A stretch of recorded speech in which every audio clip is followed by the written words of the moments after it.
વિદ્યાર્થી મિત્રો, જય શ્રી કૃષ્ણ. ધોરણ 4 વિષય ગણિત ગમતમાં આપણે ચેપ્ટર આગળ વધારીશું. ભંગાર વેચનાર. પેજ નંબર 29 ઉપર આપણે પૂર્ણ કરેલું હતું. હવે પેજ નંબર 30 ઉપર તારીખ લખી નાખીશું. તારીખ લખી આપણે 18/9/21 વાર શનિવાર. હવે જો આપણને ગુણાકાર કરીને આપેલો છે, પહેલા દાખલાનો ગુણાકાર કરેલો છે એ જો નિશાનીની બાજુમાં આપણને 2 અંક આપેલા છે. 1 અંક હતો તો આપણે એકમની જોડે અને એના પછી દશકની જોડે ગણીને મૂકી દેતા હતા, પણ હવે અહીંયા જો 2 અંક આપેલા છે તો શું કરવાનું? તો 2 અંકમાં હંમેશા પહેલાં નિશાનીની બાજુની સંખ્યા લેવાની. નિશાનીની બાજુની સંખ્યા તો કઈ છે? 1. હવે 1ને પહેલાં એકમના સ્થાન જોડે અને એકમના પછી દશકની જોડે ગુણાકાર કરવાનો છે. તો આપણે સૌથી પહેલાં 2 અંક હોય તો પહેલાં આપણે અહીંયા 0 મૂકી દેવાનું છે. હંમેશા પહેલાં દશક છે, આ એકમ અને દશક, તો દશકની 0 અહીંયા મૂકવાની છે. સૌથી પહેલાં કંઈ જ કર્યા વગર નિશાનીની બાજુમાં 2 અંક હોય તો આપણે દશકની પહેલાં શું કરી દેવાનું? 0 મૂકી દેવાની છે. બરાબર છે? 0 મૂક્યા પછી નિશાનીની બાજુનો અંક લેવાનો. કયો છે? 1. તો 1નો ઘડિયો બોલવાનો છે 8 જોડે, પહેલાં એકમના અંક જોડે. આ રીતે આપણે આ જે પહેલાં 1ને 4 જોડે બોલ્યા તેવી જ રીતે પહેલાં 1ને 8 જોડે બોલવાનું છે. તો 1 × 8, તો આપણે અહીંયા લખી નાખીશું 8. પછી એકમ જોડે બોલાઈ ગયા પછી પાછો 1નો જ ઘડિયો બોલવાનો છે એ દશકની જોડે, એટલે કે 4 જોડે. તો 1 ચોક 4, તો આપણે અહીંયા લખી નાખીશું 4. હવે આપણે 1 જોડે તો ગુણાકાર થઈ ગયો. હવે આગળ કોઈ સંખ્યા છે નથી, એટલે આપણે તો અહીંયા 1નો ઘડિયો તો બોલાઈ ગયો બધા જોડે. હવે શું કરવાનું? હવે આ બીજો અંક લેવાનો છે તો સૌથી પહેલાં અહીંયા સરવાળાની નિશાની મૂકી દેવાની. ગુણાકારમાં હંમેશા સરવાળો આવે અને ભાગાકારમાં હંમેશા બાદબાકી આવે. પણ આપણે ગુણાકાર કરીએ છીએ તો ગુણાકારમાં હંમેશા ગુણાકાર અને સરવાળા 2 જ નિશાની આવે, એમાં બાદબાકી ક્યાંય આવે નહીં. હવે સરવાળાની નિશાની મૂક્યા પછી હવે જોવાનું કે નિશાનીની બાજુમાં કયો ઘડિયો બાકી રહી ગયો બોલવાનો? તો કે 6નો. હવે 6નો ઘડિયો બોલવાનો પહેલાં 8 સુધી. તો 6 × 1 = 6, 6 × 2 = 12, 6 × 3 = 18, 6 × 4 = 24, 6 × 5 = 36, 6 × 7 = 42 અને 6 × 8 = 48. 48નો આઠડો વધી 4. તો 4 આપી દેવાના આગળ દશકના સ્થાન આગળ. બરાબર. હવે 6નો ઘડિયો બોલવાનો પાછો 4 સુધી. 6 ચોક, તો 6 × 1 = 6, 6 × 2 = 12, 6 × 3 = 18, 6 ચોક 24. 24માં 4 ઉમેરો તો 24 પછી 26, 27, 28 અને 29. હવે આગળ કોઈ સંખ્યા છે ના, તો આપણે 29ના 29 અહીંયા મૂકી દેવાના છે. બરાબર છે.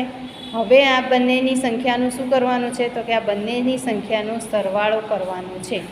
તો પહેલાં 0માં 8 ઉમેરીએ તો 8, 8માં 9 ઉમેરીએ તો 8 ને 8 16 ને 1 17, 17નો સાતડો વધી 1, 4 ને 2 6, 6 ને 1 7. તો આ રીતે ગુણાકાર થાય છે. હવે બાજુમાં પણ એ જ રીતે કરવાનું છે કે પહેલાં એકમ અને દશક 2 સ્થાન છે, એકમ અને દશક. તો દશકનું છે તો શું કરવાનું? સૌથી પહેલાં 0 મૂકી દેવાનું. હવે નિશાનીની બાજુમાં પહેલો અંક કયો છે? 2. તો 2નો ઘડિયો બોલવાનો પહેલાં કોની સાથે? તો કે એકમના અંક સાથે. તો ઉપરનો અંક એકમનો કયો છે? 4. તો 2 ચોક 8. હવે દશકની જોડે 2 ચોક 8, તો આપણે અહીંયા લખી નાખીએ 8. હવે આગળ કોઈ સંખ્યા છે નથી, તો હવે 8નો ઘડિયો બોલવાનો છે તો અહીંયા પહેલાં સરવાળાની નિશાની.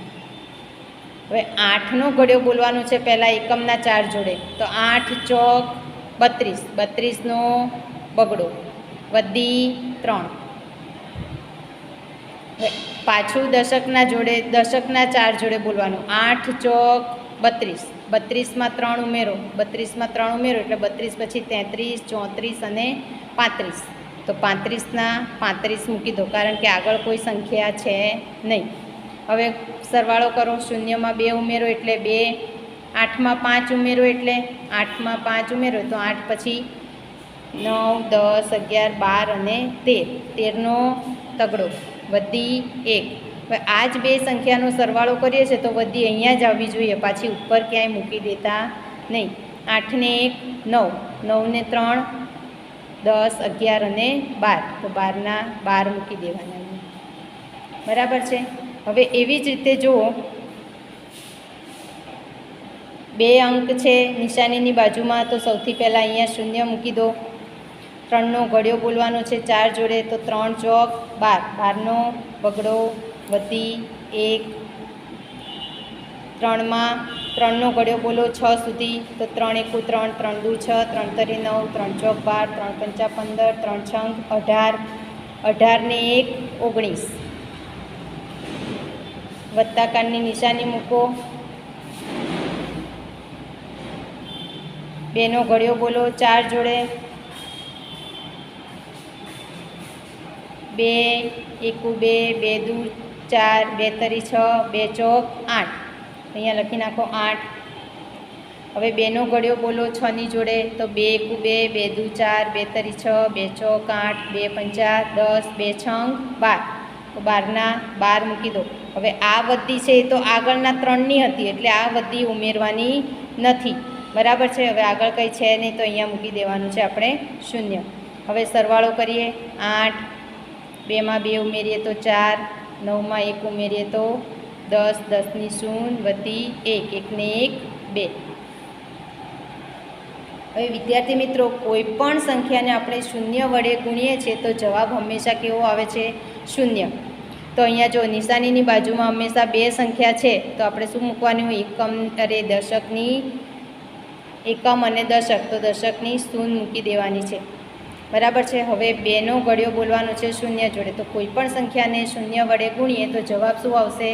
તો કે 0. તો 2ને 0 વડે ગુણીએ છીએ તો અહીંયા 0 મૂકી દેવાનું. હવે 2 ઈઠ્ઠા, તો 2 ઈઠ્ઠા 16. બરાબર છે. હવે સરવાળાની નિશાની કરીએ અને 0 ને 0 જોડે ગુણીએ તોય 0 આવે, 0 ને 8 જોડે ગુણીએ તો પણ 0 આવે, અને જવાબ શું આવશે? હંમેશા આવી રીતે સરવાળો કરીને 0 ને 0 જોડે ગુણો તો પણ 0 આવે, 0 ને 8 જોડે ગુણો તો પણ 0 આવે, તો હંમેશા જવાબ શું આવશે? 0. તો હંમેશા આવી રીતે પાછળ બે સંખ્યામાં પાછળ એકમના અંકમાં જ્યારે 0 હોય છે ત્યારે હંમેશા એક જનો ગુણાકાર થાય છે અને બાકીનો જવાબ એનો એ જ આવે છે. બરાબર છે. હવે જો 2 અંક છે તો શું મૂકી દેવાનું? અહીંયા 0. 5માં 0 જોડે ગુણાકાર કરીએ તો 0, 5 ચોક 20. સરવાળાની નિશાની મૂકીએ. 5ને 0 વડે ગુણીએ તો 0, 5 ચોક 20. સરવાળો કરી નાખીએ. 0, 0, 2, 2. બરાબર છે. એવી જ રીતે હવે અહીંયા જો 0, 4 દુ 8, 6 દુ 12. હવે 0ની આપણે કોઈ કિંમત છે, અહીંયા 0ને કોઈ પણ સંખ્યા જોડે ગુણીએ તો જવાબ શું આવશે? 0, 0. તો જવાબ શું આવશે? આનો આ જ આવશે. તેથી આપણે અહીંયા જવાબ પણ આનો આ જ લખી નાખવાનો છે. હવે જો 2 અંકો છે તો પહેલાં 0 મૂકી દો. પાયું પાયું 25, 25નો પાંચડો વધી 2. પાયું પાયું 25, 25માં 2 ઉમેરો 26 અને 27. હવે સરવાળાની નિશાની કરો. પાયું પાયું 25, 25નો પાંચડો વધી 2. પણ આ 2 તો આગળની વધી છે તો એને ચેકીને બીજી નવી વધી 2 મૂકો, એટલે તમને ખબર પડે કે આગળની વધીને આપણે ચેકીએ અને પાછી બીજી જે વધી આવતી હતી બીજી અંકની એ આપણે મૂકી છે. તો પાયું પાયું 25, 25માં 2 ઉમેરો એટલે 27. સરવાળો કરી નાખીએ. 5, 7માં 5 ઉમેરીએ તો 7, પછી 8, 9, 10, 11 ને 12. 12નો બગડો વધી 1. 7 ને 1 8, 8માં 2 ઉમેરો એટલે 10, 10ની 0 વધી 1. 2 ને 1 3. હવે રામુએ પડીકા 4 ખરીદ્યા. દરેક પડીકામાં 4 બિસ્કિટ છે, તો રામુએ કેટલા બિસ્કિટ ખરીદ્યા? હવે 4 પડીકા છે અને દરેક પડીકામાં 4 બિસ્કિટ છે. બરાબર છે. તો શું કરવું પડશે? એક પડીકામાં 4 બિસ્કિટ, એક પડીકામાં 4 બિસ્કિટ માટે 4 પડીકામાં કેટલા બિસ્કિટ? આવું પદ મૂકી દો તો તમારે સાવધાની રહેશે. હવે અહીંયા શું મૂકવાનું? આપણે માટે જે આ નિશાની કરી છે, આ માટેની નિશાની, તો એવી નિશાનીની બાજુની સંખ્યા 4, પછી પ્રશ્નાર્થ ચિહ્નની ઉપરની સંખ્યા લખવાની છે 4 અને છેદમાં 1. હવે ચોખ્ખું તો કે 16 બિસ્કિટ ખરીદ્યા.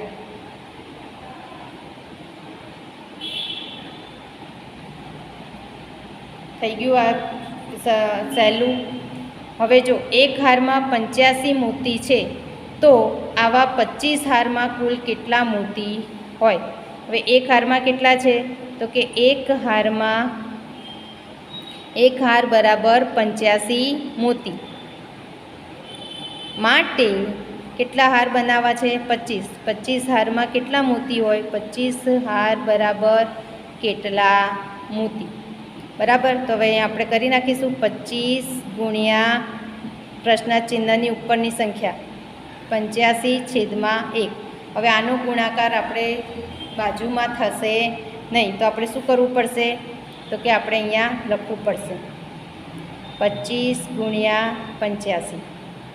હવે બે સંખ્યા છે નિશાનીની બાજુમાં, તો આપણે એને શું કરવું પડશે? પહેલાં 0. 8 પંચા 40, 40ની 0 વધી 4, 8 દુ 16, 16માં 4 ઉમેરો 16, પછી 17, 18, 19, 20. અહીંયા લખી નાખીશું આપણે 20. હવે સરવાળાની નિશાની કરો, પાયું 25, 25નો પાંચડો વધી 2. તો આ 4ની વધીને ચેકો અને એની ઉપર 2 લખો એટલે ખબર પડે કે આગળની વધી હતી તો એ આપણે ગણવાની નથી, પણ હવે નવી જે લખી એ ગણવાની છે. 5 દુ 10, 10માં 2 ઉમેરો 12.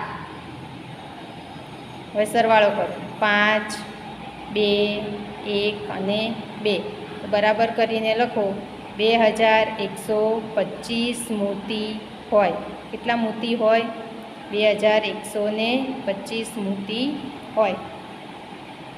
તો આ રીતે વિદ્યાર્થી મિત્રો તમારે પેજ નંબર 30 ઉપરના દાખલા સ્વાધ્યાયપોથીમાં લખવાના છે અને નોટબુકમાં તમારે રકમ લખી અને જાતે દાખલા ગણવાના રહેશે.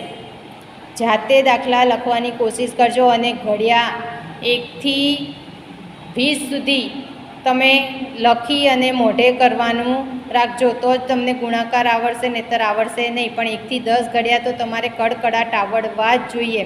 તો એ અત્યારે આપણે 1 થી 10 ઘડિયા જ લખી અને મોઢે કરવાના છે અને પેજ નંબર 30 ઉપરના દાખલા સ્વાધ્યાયપોથીમાં પૂર્ણ કરી અને નોટબુકમાં પણ લખવાના છે.